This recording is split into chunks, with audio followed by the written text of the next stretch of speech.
Allahumma salli ala sayyidina Muhammadin abdika wa rasulika nabiyil ummiyi wa ala alihi wa sahbihi wa barik wa sallim. Allahumma anta laha wa law azumat farrijha bifadli bismillahirrahmanirrahim. Assalamualaikum warahmatullahi ta'ala wabarakatuh. La ilaha illallah. Tiada Tuhan yang disembah dengan sebenarnya melainkan Allah. Muhammadur Rasulullah. Muhammad itu pesuruh dan kekasihnya Allah. Fi kulli lamhatin, dalam tiap-tiap kelipan mata. Wa nafasin, dan nafas yang keluar masuk. Adadama wasi'ahu ilmullah. Berbilang-bilanglah meluasi ilmu Allah subhanahu wa ta'ala. Hasbunallahu wa ni'mal wakil. Memadalah Allah bagi kami Tuhan sebagai wakil. Ni'mal maula wa ni'mal nasir. Sebaik-baik pelindung dan sebaik-baik yang memberi pertolongan. Ya muallima Ibrahim al-hikmata alimni. Wahai Tuhan yang mengalimkan Nabi Ibrahim dengan hikmah, maka alimkan kami. Allahumma salli ala sayyidina wa maulana Muhammad wa ala alihi wa sahbihi wa barik wa sallim. Ilahi, Tuhanku, anta maqsudi, kepadamu maksud dan tujuanku, wa ridhaka matlubi, dan hanya redamu yang aku tuntut. A'tini mahabbataka wa ma'rifatak. Ya Allah, kau karuniakan kepada kami kasih kepadamu dan mengenali dirimu, ya Allah. Dan mudah-mudahan pada pagi ini dengan keberkatan hashtag santapan rohani yang kau hadirkan pada diri kami, ya Allah, kau hilangkan kepada kami kerisauan demi kerisauan, kegelisahan demi kegelisahan, keresahan demi keresahan yang kadang-kadang menghantui dan menyelubungi kehidupan dan dirinya kami. Dirawikan daripada sebahagian hukama, ada yang berkata, salah satu asya'a tufarrijul ghusasa, zikrullahi ta'ala wa liqa'u awliyaihi wa kalamul hukama. Dirawikan daripada sebahagian hukama, 3 perkara yang dapat melenyapkan kerisauan. Dan insyaAllah pada pagi ini tuan-tuan adalah hashtag santapan rohani. Kita akan mendengar suatu nasihat daripada hukama bagaimana cara nak menghilangkan kerisauan. Kerana kita maklum tuan-tuan, hidup ini ujian. Dan tak dapat tidak, bukan semua ujian itu indah. Ada ujian yang gundah. Ada ujian yang membuatkan kehidupan kita resah. Ada ujian yang kadang-kadang membuatkan hidup kita musnah. Dan kadang-kadang ada ujian yang membuatkan kehidupan kita parah. Namun tak dapat tidak, pasti ada ujian yang menjadikan hidup kita itu sesuatu perkara yang begitu seronok dalam berjalan ke hadapan menuju mendekatkan diri kepada Allah Subhanahu wa ta'ala. Jadi sebelum kita nak baca petikan ataupun nasihat yang seterusnya, apa khabar anda pada pagi ini? Adalah hashtag santapan rohani. Dan saya nak menjawab waalaikumsalam kepada kalian. Saya nampak tadi Basri Hema. Apa khabar Basri Hema daripada Sabah? Dan juga kepada Samiah Paimi. Semua yang berada dalam sesi live dalam hashtag santapan rohani pada pagi ini. Apa khabar anda pada pagi ini? Dan saya alhamdulillah sihat selagi mana ajal belum dijemput oleh Allah Subhanahu wa ta'ala. Dan saya mendoakan juga kalian bukan saja sihat, tetapi kalian semakin hebat dalam perjalanan bukan saja meneruskan kehidupan yang pasti ini. Namun hebatnya tuan-tuan, bila mana hidup kita itu bertambah mesra dengan Allah Subhanahu wa ta'ala, bertambah mesra dengan alam, bertambah mesra dengan kehidupan yang Allah Ta'ala berikan kepada kita pada hari ini. Jadi insyaAllah jangan lupa terus like dan share dan tag nama orang yang anda sayang. Buat dengan cara yang berbeza tuan-tuan. Teknik saya ataupun cara yang sering saya bantu tuan-tuan ialah setiap kali tuan-tuan nak tekan like, belajar tanya hati, kenapa aku perlu tekan like? Nampak simple je tuan-tuan praktikal ni, tetapi kalau tuan-tuan buat hari-hari, kita akan melihat bagaimana hati kalian mula hidup. hati kalian mula berfungsi. Inilah cabaran yang paling besar. Siapa nak tahu? Sebenarnya cabaran paling besar pada kehidupan tuan-tuan, yang sebagaimana kepakaran yang Allah Ta'ala pinjamkan sekelumit kepada saya, bagaimana saya boleh bantu untuk mencapai kepada khusyuknya solat. Cabaran sebenar yang paling utama tuan-tuan, tuan-tuan bukan tak solat. Dan saya yakin tuan-tuan alhamdulillah meneruskan kewajiban. Tuan-tuan bukan tak belajar. Tetapi antara faktor ataupun cabaran yang paling utama, tuan-tuan tak boleh connectkan ibadah tu dengan hati. Betul ke betul? Siapa boleh benarkan di ruangan komen? Dan sebagai contoh solat. Contoh solat hanya semata-mata dengan zahir. Tetapi tuan-tuan tak pernah belajar ataupun tuan-tuan tak tahu dan tuan-tuan tak pernah praktikal pun macam mana solat dengan batin. Baca Fatihah, surah yang wajib kan, yang tak boleh ditinggalkan. Saya confident tuan-tuan berapa ramai yang baca Fatihah dengan zahir sahaja. Dengan zahir sahaja. Tuan-tuan tak baca pun Fatihah dengan batin, dengan rohani, dengan kepahaman hati tuan-tuan. Allahumma salli ala Sayyidina wa Maulana Muhammad. Inilah cabaran yang sedang berlaku pada kehidupan tuan-tuan. Sehingga tuan-tuan tertanya-tanya, ya Allah, solat dah lama. Dan sedangkan Allah Ta'ala sebut qad aflahal mu'minun, sungguh telah berjayalah oleh orang-orang yang beriman. Apa tanda dia berjaya?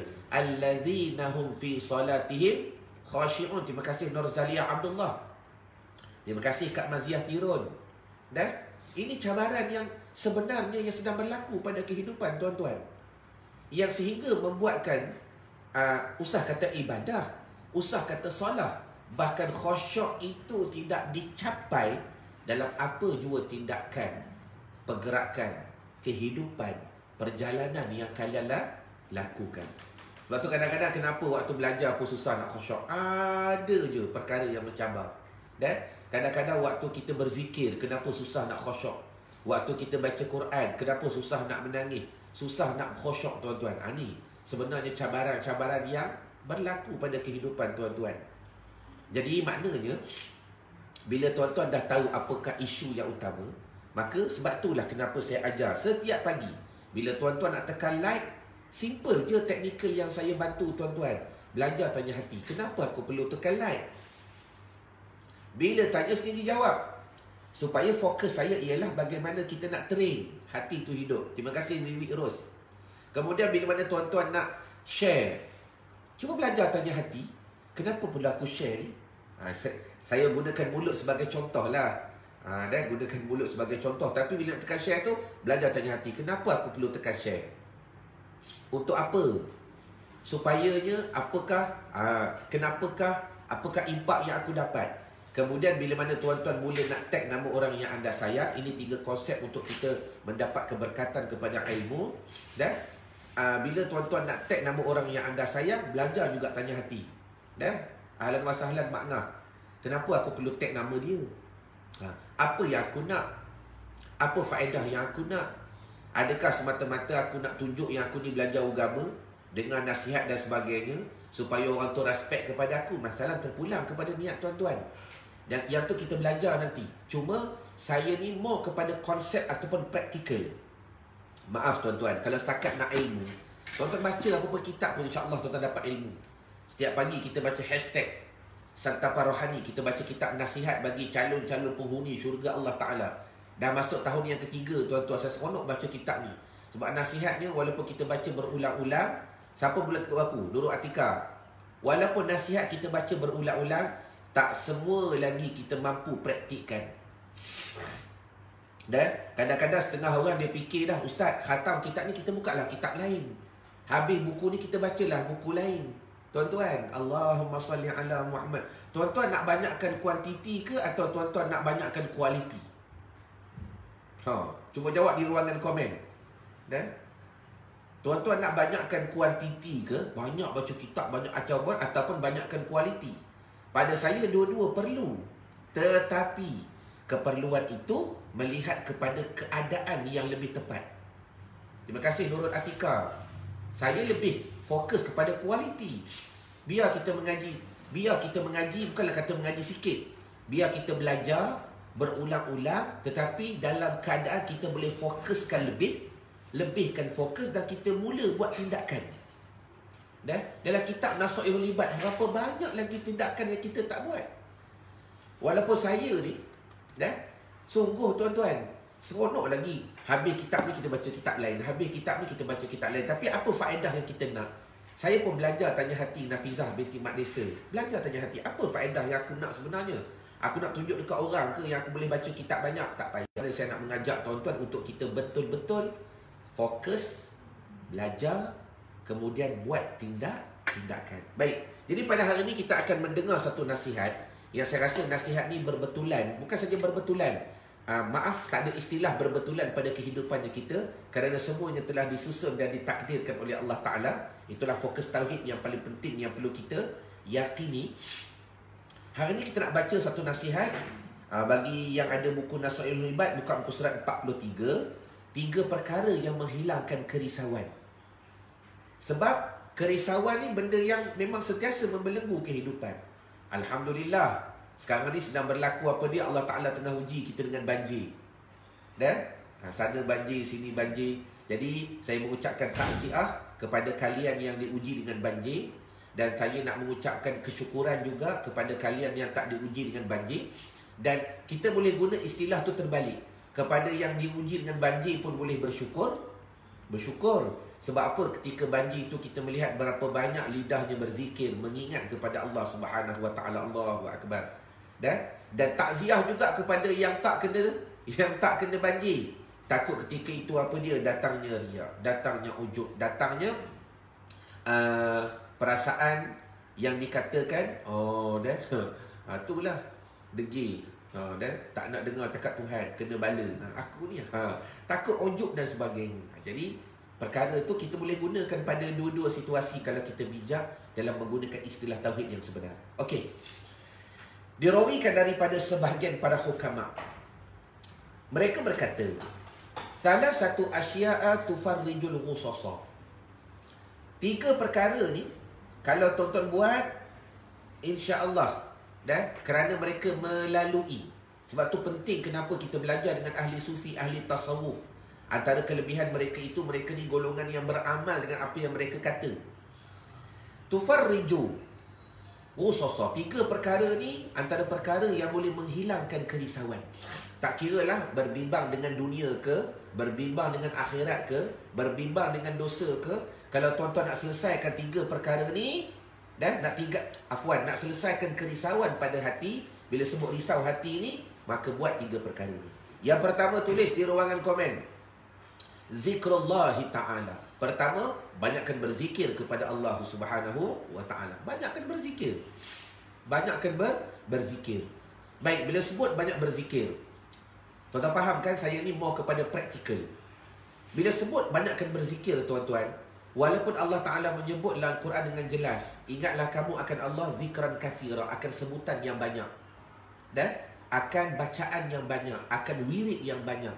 Namun bila sebut banyak ni tuan-tuan, saya nak tanya dahulu, kalau tuan-tuan jenis tak pernah tanda atau tak pernah simpan nombor, adakah tuan-tuan boleh tahu istilah banyak? Ustaz, saya ni jenis tak pernah kira lah. Yang penting saya nak zikir je banyak-banyak. Bukan masalah kira ke tak kira. Fokusnya ialah, kalau tuan-tuan tahu hari ni aku berselawat 1000 kali, contoh, lepas tu buatlah lebih-lebih tu, maka bila tuan-tuan mula mengambil data, tuan-tuan, dari situ tuan-tuan dapat menilai amalan yang tuan-tuan buat. Okey, tahun lepas maksimum aku pernah buat selawat sehari 2000. Contoh, itu data yang tuan ada last year. 2022 ni aku nak target sekurang-kurangnya aku dapat buat sehari pula 3000 selawat ke atas Nabi SAW. Ini makna banyak. Banyak tu antaranya dengan data, dengan nombor yang kita kena tahu, yang kita kena tulis, yang kita kena ingat. Jelas ke jelas? Barulah ada istilah banyak. Kalau setakat tahun lepas 1000, paling banyak berapa banyak kali selawat? 1000. Zikir adalah 5000. Tahun sebelum tu pun sama je, lebih kurang. Jadi tuan-tuan menyangkakan setiap tahun tu buat 5000 dah kira banyak. Tak. Sebab kalau kita nak compare, bukanlah compare tak mampu, kita nak compare dengan para-para ilmuwan, para-para ulama' terdahulu. Namun tak dapat tidak, kita kena jadikan contoh. Belajarlah tulis numbers. Walaupun tuan-tuan boleh naik daripada 1000 kepada 1010, tetap namanya peningkatan. Dan sebab tu saya suka memahami kitab itu dengan cara praktikal. Jadi kalau tuan-tuan nak faham yang dimaksudkan dengan zikran kathira, banyakkan tulis nombor. Tahu berapa zikir yang kita kena buat dan berapa yang kita nak perbanyakkan lagi. Sebagai contoh, Kak Nurani Yusof, saya nak buktikan dengan data. Saya nak buktikan dengan fakta yang jelas. Cerita bab numbers ni, cerita bab nombor ni kenapa penting? Nak tanya tuan-tuan, ni Allah Ta'ala tahu tak? Kalau kita belajar tauhid, sejauh mana kepentingan tauhid, Allah Ta'ala tahu tak kita di syurga ke neraka? Allahumma salli ala sayyidina Muhammad. Soalan yang takut ni. Soalan yang takut kita dengar, takut juga nak jawab. Ahlan wa sahlan Zainul Ali. Allah Ta'ala tahu ke tidak kita di ahli syurga ke neraka? Cuba jawab di ruangan komen. Allah Ta'ala tahu ke tidak? Ya, telah pasti. Allah Ta'ala tu maha mengetahui. Syurga ke kita, neraka ke kita, berapa lama duduk dalam neraka, berapa lama kita duduk dalam syurga, Allah Ta'ala maha mengetahui. Tetapi dengan bijaknya Allah Ta'ala itu, Allah Ta'ala pun mengajar kita syariat. Allah Ta'ala mengajar kita numbers. Mana buktinya tuan-tuan? Ni Raqib Atid kerjanya menulis, tulis berapa banyak dosa, berapa banyak pahala, numbers. Walaupun Tuhan tu tahu. Kalau ikut kita fikir secara logikal, buat apa nak tulis semua pahala syurga? Sebab masuk syurga pun dengan rahmat Allah, ending dia. Masuk neraka pun semata-mata dengan keadilannya Allah, itu ending dia. Itu orang belajar dengan akal, bukan belajar dengan ilmu.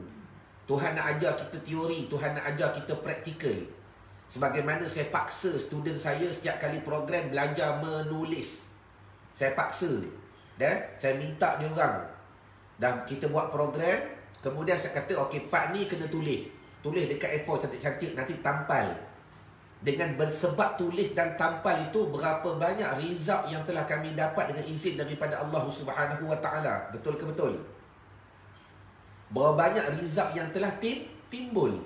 Kerana apa? Allah Ta'ala sendiri pemenulis di atas Lauh Mahfuz. Allahumma salli ala sayyidina maulana Muhammad. Malu kita tuan-tuan, malulah. Tolong malu. Kepada tuan-tuan yang malas ambil nota, malas menulis, dah malas ambil nombor tadi bab zikrullah Ta'ala, tolong malu ke hadapan Allah, malu. Allah Ta'ala yang maha bijak tu pun, dia tulis di atas Lauh Mahfuz.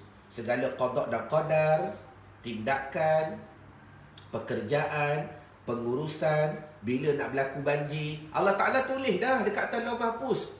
Sya'alam banjir pada sekian-sekian hari bulan, Allah Ta'ala tulis. Allahumma salli ala sayyidina wa maulana Muhammadin. Dah? Seri Muda banjir, Allah Ta'ala tulis dah.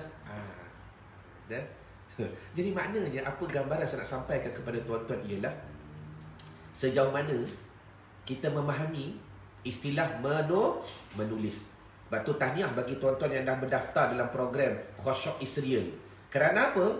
Dalam Khusyuk Israel yang kita akan buat pada tahun ni, totally dah adalah basic NBS tu tetap ada tuan-tuan. Tetap ada. Tetapi kebanyakan program yang kita mandatkan, yang kita berikan dalam Khusyuk Israel pada kali ini, 80% berbeza daripada NBS yang lalu. 80% berbeza.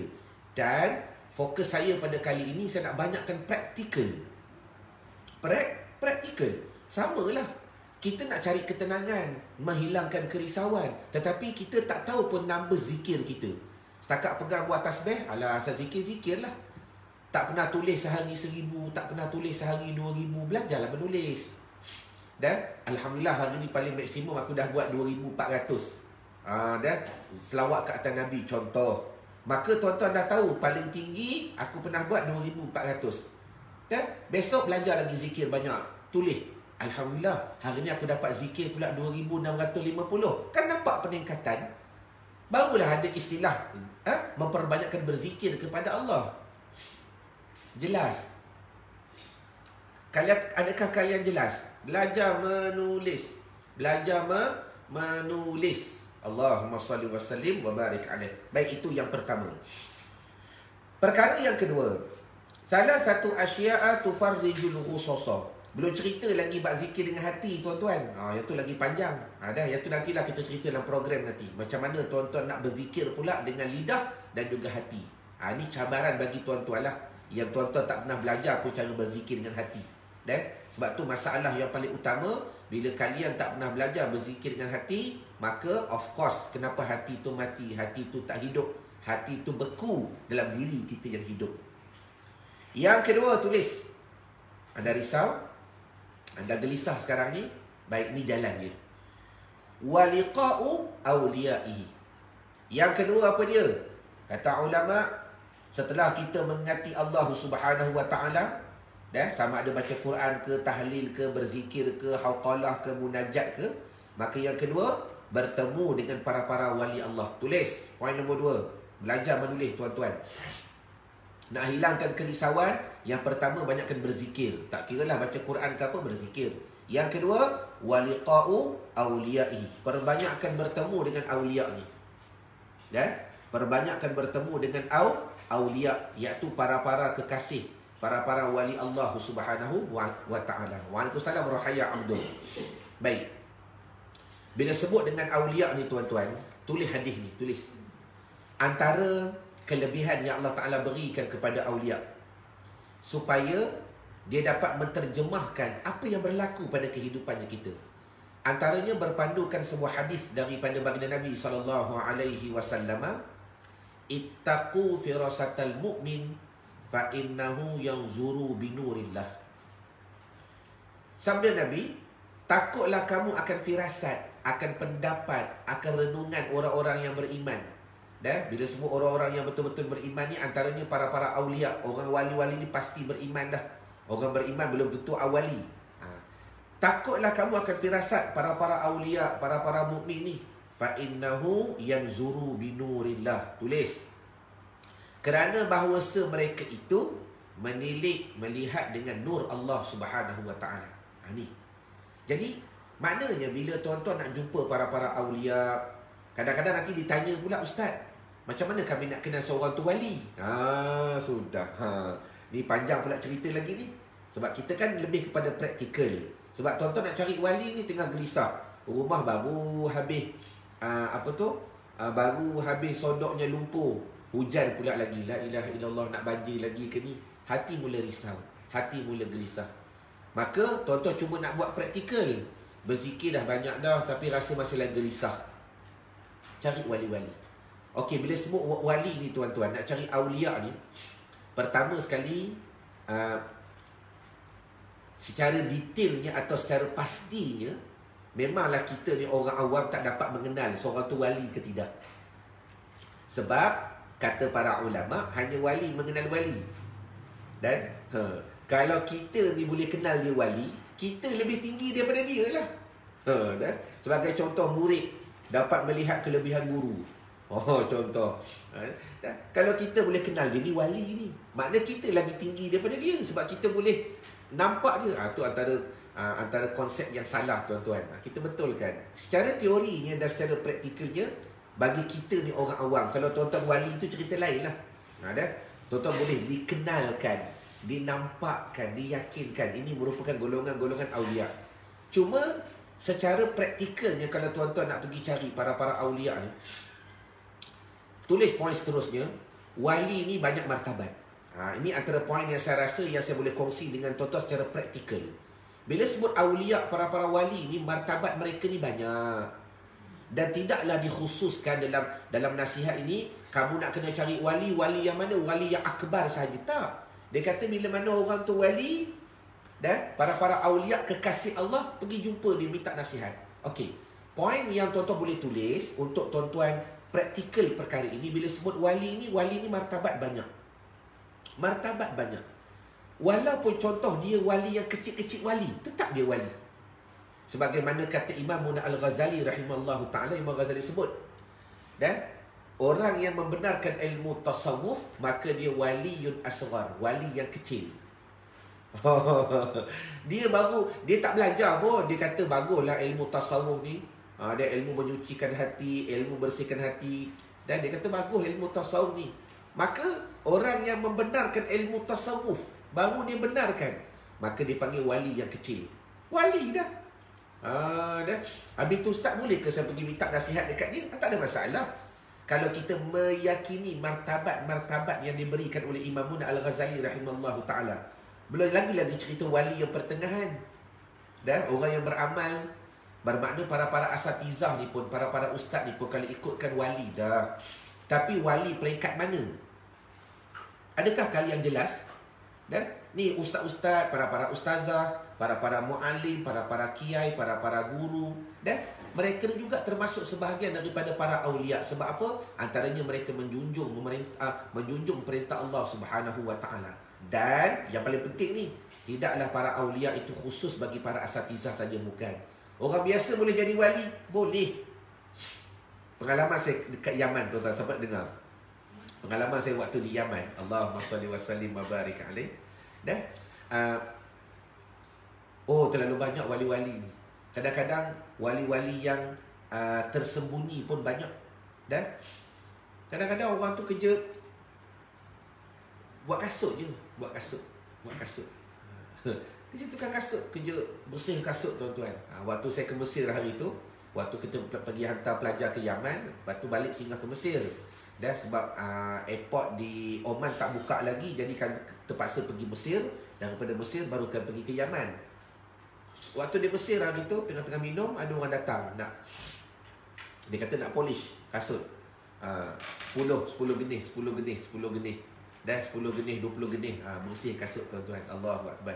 Bila saya tengok je orang datang tu, kita mula fikir, mula dengar cerita-cerita, kisah-kisah para ulama dahulu. Tak usah pandang ini pada orang. Boleh jadi dia tu wali. Dan sebab mereka ni berkhidmat di hadapan apa? Maqam Sayyidina Husin alaihi salam.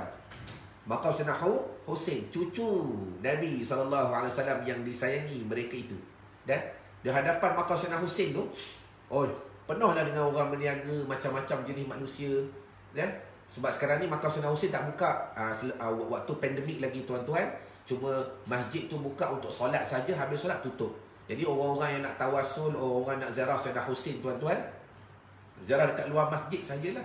Jadi jangan kita sangka yang dekat luar tu orang biasa-biasa, tuan-tuan. Sebab nur, haibah yang Allah Ta'ala berikan kepada Sayyidina Husin. Sebab ada satu jalan tu, saya lupa nama jalan dia. Hari tu Ustaz Muhammad dia cerita dalam live yang saya buat waktu di Mesir dahulu. Ada satu jalan tu, dan jalan ketika dibawa kepala Sayyidina Husin. Jalan ketika dibawa kepala Sayyidina Husin tu, kepala Sayyidina Husin, dan sampai kepada tempat yang dimakamkan. Maka berkata para ulama, siapa yang berniaga dekat jalan tu, perantaraan jalan tu, insya-Allah nescaya dia takkan miskin. Pengalaman saya berjalan dekat Mesir, saya rasa kalau nak tengok tempat orang berniaga tepi jalan ni, Allah, tak boleh lawan saya rasa dengan Indonesia. Kita pergi ke Jakarta pun tak jumpalah suasana macam tu. Tengok sana berniaga, penuh orang berniaga. Sebab kita maklum, Kahirah di Kairo saja jumlah penduduk dia menyamai jumlah penduduk Malaysia. Rasa 30 juta kot, takriban lebih kurang. Ramainya manusia. Tengok orang berniaga tepi-tepi jalan ni, Allah. Kami pusing bas tu. Bayangkan, tuan boleh bayangkan bas berjalan lebih kurang 10 minit ke hadapan, pusing. Bas berjalan 10 minit pusing, masih lagi tak lekang. Orang berniaga berlungut tepi-tepi jalan. Allahumma salli ala Sayyidina wa Maulana Muhammad. Dia cerita. Jadi tak apalah, dia datang nak poleh kasut kita, bagi 10 genih. Cuma saya nak bayangkan, nak gambar kepada tuan-tuan, nak cerita para aulia ini antara golongan yang kita tak nampak secara zahir. Sebab kadang-kadang orang biasa ustaz boleh jadi wali ke? Boleh. Tak ada masalah. Tuan Haji Nasir, Allah Ta'ala boleh pilih. Sekar Fadlan, siapa-siapa pun, kakti sendiri, suami ke, anak ke, sebenarnya tiada syarat yang secara khususiah kalau Tuhan nak pilih. Tapi kita ni, kalau kita nak menjadi para aulia, kita kena sami'na wa ata'na lah. Cuma gambaran daripada praktikal ini ialah, bagi tuan-tuan yang masih lagi gelisah, ustaz, macam mana ni ustaz, kedai tak boleh buka lagi ni, barang habis rosak. Tenangkan hati, pertama dengan zikrullah. Yang kedua, pergi ziarah sekejap, cari para wali. Kalau tuan-tuan tak tahu sangat, ustaz saya nak baik sangka sekali lagi, salah orang pula jumpa. Pergi rujuk, ustaz kenal tak mana-mana para aulia yang saya boleh pergi ziarah. Terima kasih Nur Hayati Muhammad Taib. Dan supaya apa? Bila ziarah para wali, ziarah para aulia, tuan-tuan akan mendapat nasihat. Dan nasihat itulah tuan-tuan akan beri kekuatan sedikit dan banyak dalam kehidupan tuan-tuan untuk meneruskan perjalanan. Dulu pengalaman saya waktu pernah ziarah khadam kepada Syekh Muhammad Alwi Al-Maliki. Khadam dia orang Melayu, orang Jawi kita. Dan selepas wafatnya Muhammad Alwi dan bin Ahmad Al-Maliki, kemudian khadam dia balik ke Teluk Intan. Waktu tu saya pergi ziarah dengan Ustaz Din. Pergi ziarah.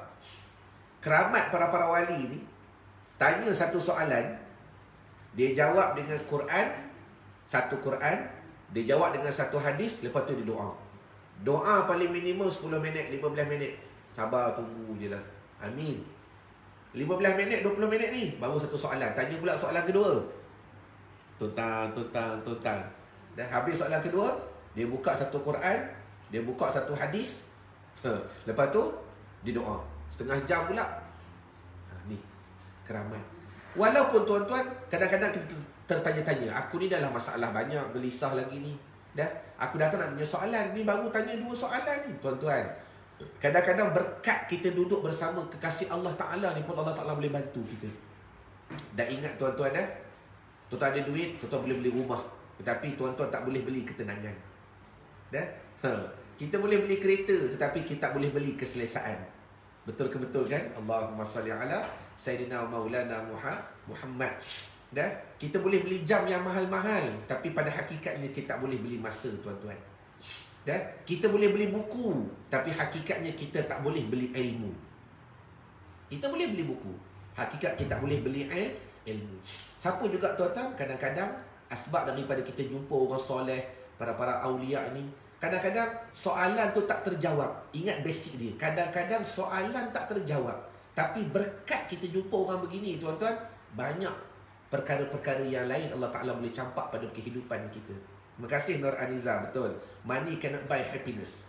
Dan akhir sekali yang ketiga, dan sebagai pengungkap kepada kerisauan yang sedang berlaku pada kehidupan kami dan kalian pada hari ini, dan tengah risau kan macam-macam ni, tengah hujung ni, awal tahun pula. Mudah-mudahan Allah Ta'ala permudahkan negara kita khusus daripada pandemik, dan lepas tu pula banjir, nak hilang risau. Yang ketiga, wa kalamul hukama. Tulis. Yang ketiga apa dia? Mendengar ucapan ahli-ahli hikmah. Mendengar ucapan ahli-ahli hikmah. Baca sikit. Adapun yang dimaksudkan para wali Allah ialah ulama yang mengamalkan ilmunya dan soleh amal perbuatannya, serta sentiasa takut pada Tuhannya. Itu secara praktikalnya. Nak kenal ulama, itu ciri-ciri dia. Dan ucapan hukama ialah petua-petua atau nasihat mereka yang berisi petunjuk untuk memperolehi kebaikan dunia dan akhirat. Jadi ahli hikmah ni pula, kadang-kadang dia beri nasihat tak guna Quran, tak guna hadis, tapi dia guna cerita, dia guna hikmah. Jadi maknanya itu juga antara salah satu jalan untuk kita nak peleraikan gangguan, kerisauan pada minda, hati kita dan sebagainya, yang akhir sekali tuan-tuan menyebabkan kadang-kadang hidup kita ni kita rasa tak seronok, rasa tak best. Sedangkan memang kepastian yang pasti Allah Ta'ala hidupkan kita liyabluwakum ayyukum ahsanu amala. Memang Tuhan nak uji kita. Memang dunia ni medan ujian. Bila dunia ni medan ujian, maka tak dapat tidak, ujian itu pasti. Cuma bagaimana cara nak mengharungi ujian. Cari ahli hikmah. Dan ahli hikmah ni tuan-tuan ialah orang yang banyak mengeluarkan kalam-kalam nasihat, kata-kata nasihat yang kadang-kadang dia tak berkaitan dengan agama pun kadang-kadang. Dan dia cerita dengan pengalaman dahulu, dia cerita dengan perkara-perkara yang pernah dia lalui. Supaya apa? Supaya kalau dia boleh lalu, kenapa aku tak boleh lalu? Kalau dia boleh buat, kenapa aku tak boleh buat? Ni masalah. Ini antara perkara motivasi yang selalu digunakan. Kalau dia boleh, kenapa aku tidak? Dan alah, setakat rumah aku ni masuk lumpur. Itu rumah siapa? Yang rumah tenggelam tu. Orang lain lumpur masuk dalam rumah. Yang ni rumah dia masuk dalam lumpur. Allahumma salli ala Sayyidina Maulana Muhammad. Kita rasa kita dah sedih dah, tapi dengar cerita je sikit dia kata dah. Kalam dia simple je tuan-tuan. Dah, orang lain rumah masuk lumpur. Aku ni orang lain lumpur masuk rumah, tapi aku ni rumah masuk dalam lumpur. Kalam yang begitu simple ni. Dah, kalam ahli hikmah. Kita dengar je Allahumma salli wa sallim, aku ni beruntung lagi ni. Contoh, kalam yang simple tapi boleh menghidupkan hati-hati dan menghilangkan kerisauan. Terima kasih AB Yus. Terima kasih Nur Zaliah. Jadi maknanya gambaran yang saya sampai kepada tuan-tuan ialah ujian pasti. Kerana hidup itu ialah ujian daripada Allah Subhanahu Wa Taala. Namun perlu diingat, berusaha mencari jalan untuk kita memastikan kita dapat melepasi setiap ujian itu, maka pasti ada syaratnya, pasti ada kaedahnya. Jadi bagi kita yang masih lagi kerisauan, gendut gundah gulana, resah dan sebagainya, maka kata ahli hikmah 3 cara. Buat insya-Allah. Yang pertama, banyakkan berzikir kepada Allah. Tak kiralah zikir tu baca Quran ke, selawat ke apa, banyakkan berzikir. Dan saya dah cerita teknikalnya, praktikalnya bila sebut banyak, macam mana cara banyak. Yang kedua, pergi cari para wali. Dan saya lupa juga tulis tuan-tuan. Bila sebut bertemu dengan wali ni, walau tuan-tuan tak bertanya soalan pun, insya-Allah tuan-tuan akan diberikan kepada kita jawapan yang kita tak sedar benda tu menjawab. Dan kadang-kadang kita pergi ziarah je. Ziarah para awliya, lepas tu bawa dah sikit buah tangan, duduk je. Aku nak tanya, tengok macam Habib ni macam tak sihat, tak apalah, duduk je ziarah. Nanti dia tanya, mari ziarah je, kata macam tu cukup. Dan ingat tuan-tuan, tak semestinya tuan-tuan pergi jumpa para wali ni macam mana ni babo, lepas satu hari tu rumah masuk lumpur. Dan lepas tu pula barang habis semua. Lepas tu pula Allahu Akbar. Kita kadang-kadang kita nak, iyalah, saya faham tuan-tuan nak merintih, nak menyampaikan, supaya Allah Ta'ala memberikan kepada mereka satu petunjuk untuk disampaikan kepada kita. Tapi saya ulang balik, kadang-kadang tuan-tuan tanpa bicara pun, bila kita waliqa'a awliya, kita bertemu dengan Allah, ada jawaban. Sebab apa? Tulis. Sebab kita memuliakan yang dikatakan kekasih Allah Subhanahu Wa Ta'ala. Dah jumpa kekasih dia je. Tuhan suka tak? Tuhan suka tak kita jumpa kasih dia? Tuhan suka. Maka dengan kesukaan itu kadang-kadang menjawab beberapa soalan yang kadang-kadang tak mampu dijawab dengan lidah. Dan yang ketiga, wa kalamul hukama, mendengar kalam-kalam ahli hikmah. Maka insya-Allah 3 teknikal ini kalau kalian buat, dan terima kasih Tuan Haji Nasir. Kalau tuan-tuan buat, insya-Allah banyak perkara-perkara kerisauan akan hilang. Akan hilang. Habis tu ustaz dah hilang, datang pula kerisauan lain. Pasti. Sebab itulah dasar keadaan kita berada di dunia Allah Subhanahu Wa Ta'ala. Jadi saya rasa memadai dahulu pertemuan kita pada pagi ini dalam hashtag Santapan Rohani. Mudah-mudahan apa yang kita sembangkan Allah Ta'ala beri faham. Selebihnya tuan-tuan, kalau tuan-tuan nak belajar more secara praktikal, sebagaimana maklum kita ada program KIR, Khusyuk Israel, yang bagaimana saya nak bantu tuan-tuan terjemahkan 12 praktikal, 12 rahsia praktikal khusyuk solat. Kita akan more kepada praktikal 12 rahsia praktikal khusyuk solat, bukan ilmu. Kalau boleh pada kali ini saya nak kurangkan ilmu, saya nak banyakkan praktikal. Tuan-tuan boleh mendaftar dalam easy.la/KIR yang dengan pendaftaran daripada tuan-tuan, mudah-mudahan tuan akan cepat mendaftar untuk kita menunjukkan kesungguhannya kita kepada ilmu, kesungguhannya kita kepada kepahaman. Dan ingat tuan-tuan, khusyuk solat perkara yang bukan saja diidamkan tetapi menentukan kejayaan.